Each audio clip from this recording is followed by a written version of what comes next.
At precisely 2:17 a.m., I felt the mattress shift beneath me. Talia, my wife of 6 years, was slipping out of bed as quietly as possible. I stayed still, barely squinting through half-closed eyes, pretending to be asleep. Something I'd learned to do long ago during my time in Afghanistan. In moments of danger, silence was survival. I listened as her footsteps padded down the hallway and descended the stairs. After waiting about 10 minutes, I followed her.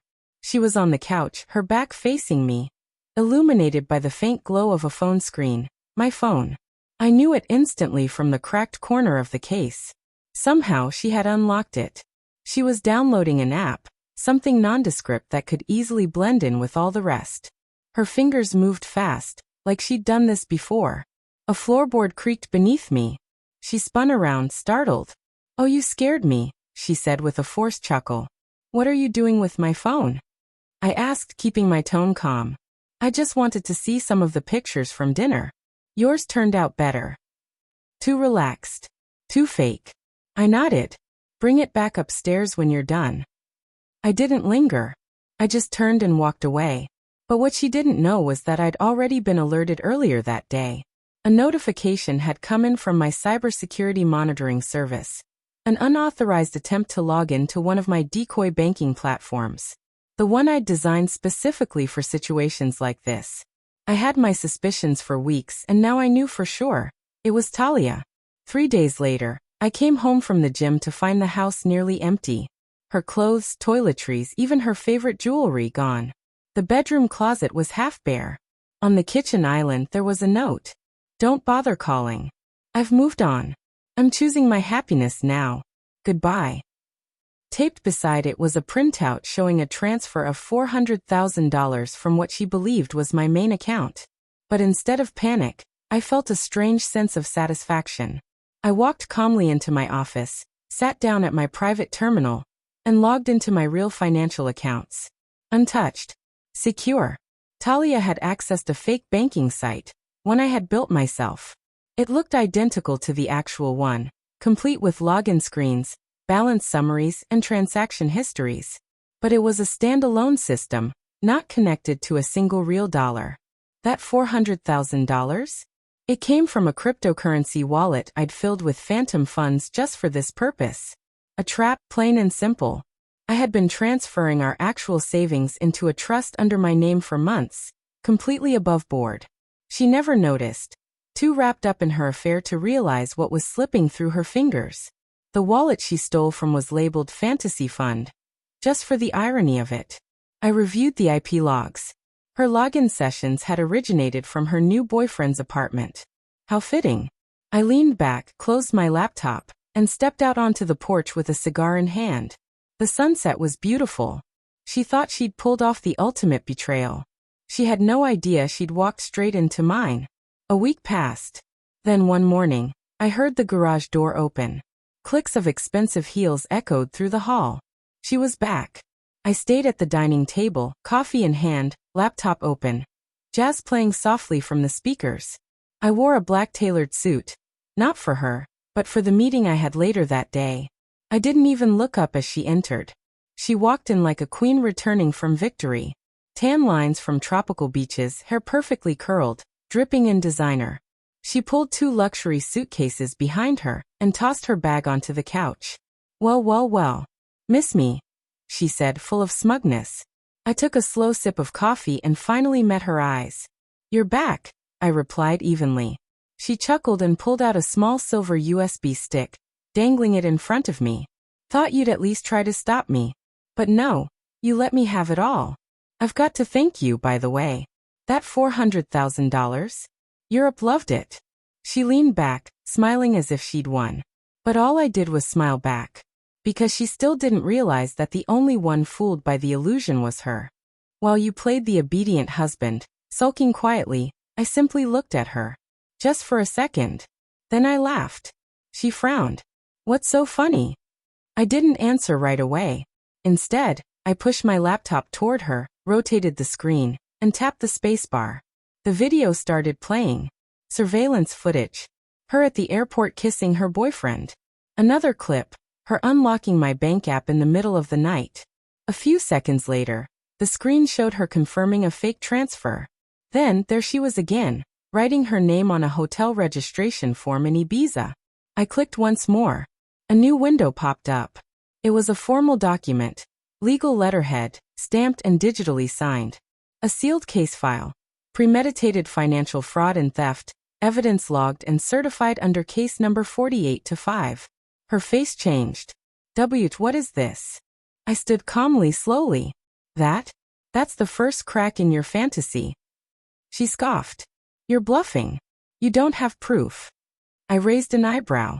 The flash drive you carry in your purse? I cloned it last night. It's full of data, location tags, exact timestamps, metadata. There's even an unencrypted key you accidentally left behind in my server logs. Her expression drained of all color. And that phone you used? It didn't just access my bank. It recorded everything. Every tap, swipe, every screen. And yes, it's all admissible. She stammered. But the money, it's already spent. Gone. What do you even want? I leaned in just slightly. You. The doorbell rang. She jumped. I didn't. I walked over, opened the door, and stepped aside. A man in a tailored navy suit stood there, early to mid-30s, unreadable expression. Detective Warren Matthews, Financial Crimes Division, he said smoothly. May we come in? Another officer followed him in, plain clothes, holding a tablet and a black folder. Talia blinked rapidly. Wait, you called the police? I gave her a slow, satisfied smile. Not quite. Detective Matthews isn't here to arrest you. Not today. He's just verifying something for me. Matthews sat across from her and opened his folder. Miss Talia Brandt, we have travel records, signed receipts, and transactions linking your passport and phone to high-value purchases across Europe. Jewelry, hotels, clubs. All tied to this man's bank account. Do you deny being in Europe for the last 2 weeks with Alec Rains? She looked at me, horrified. You gave them everything? I shrugged. Didn't have to. Alec did. Her head snapped toward me. What? I slid my phone across the table. On the screen was a live photo taken earlier that day. Alec in cuffs, escorted from a luxury apartment in Los Angeles. You thought Alec was your partner, I said quietly. But he was already being investigated for multiple fraud cases. You weren't just his fling, Talia. You were another pawn. He was cleaning stolen money through your lavish getaway. Detective Matthews nodded. He's been talking since this morning. He kept screenshots, videos, even messages. Said you handled the fake transfers yourself. Talia's breathing grew sharp and erratic. He told me. He said you were hiding money from me. Oh, I was, I replied, sipping my coffee. But not for the reason you think. I walked over to the wall safe. A few buttons and it clicked open. I pulled out a thick black folder stamped with gold. Dropped it in front of her. Divorce papers, I said. Filed with all the evidence. Signed, time-stamped, and backed by documentation. Her eyes filled with confusion and dread. But the money I took, what about that? You didn't take anything, I said. That account you accessed was fake. Simulated funds, dummy routing paths, honeypots. You stole nothing. She looked like she was about to collapse. But, the trips, the flights. All prepaid. On a burner credit card I canceled the moment you landed. Matthews gave a slight smirk. She'll still face charges for intent and aiding a known criminal. Talia's voice cracked. You destroyed me. I looked at her, steady, quiet, deliberate. No. You did that yourself. I just held up the mirror. 2 days later, Talia was out on bail, staying in a cheap motel. I sat on the couch, poured myself a glass of scotch, and opened my laptop. It was time for the final move. She once called me boring. Predictable. Too trusting. What she never saw was how methodical I was. How prepared. Weeks before her betrayal, I'd hired a cybersecurity expert to monitor my systems. When I noticed the hidden app install, I created a decoy banking interface, fake balances, spoofed actions, even traps to log her every move. She was seeing exactly what I wanted her to see. Now I uploaded a video to a private link. It started with home surveillance footage, her sneaking into my study. Then came screenshots of the fake account, followed by images of her and Alec drinking champagne in Paris. All geotagged. All time-stamped. And finally, audio from Alec's confession. He laughed and said, "Talia was the easiest mark I ever had. Thought she was running the game. Joke's on her." I sent the video link out to her company's HR department, the firm's partners, the elite social circle she bragged about, and her parents, the same ones who once told me I was lucky to have her. It didn't take long for the fallout to begin. My phone lit up with messages and voicemails. By the afternoon, I got word that her employer had suspended her without pay while they launched an internal review. Her Instagram vanished. Then a voicemail came in from her so-called best friend, Jessica. "I can't believe she did this to you. If you need someone to talk to, I'm here." I deleted it. Then the call I had been waiting for arrived. No caller ID. I picked up.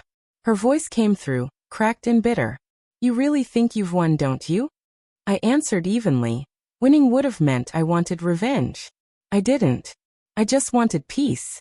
"But you made sure I had to walk through fire to get it." "I'll tell everyone this was your fault," she snapped. "That you manipulated me, gaslit me, pushed me to it." "Go ahead," I said. "They've seen the footage.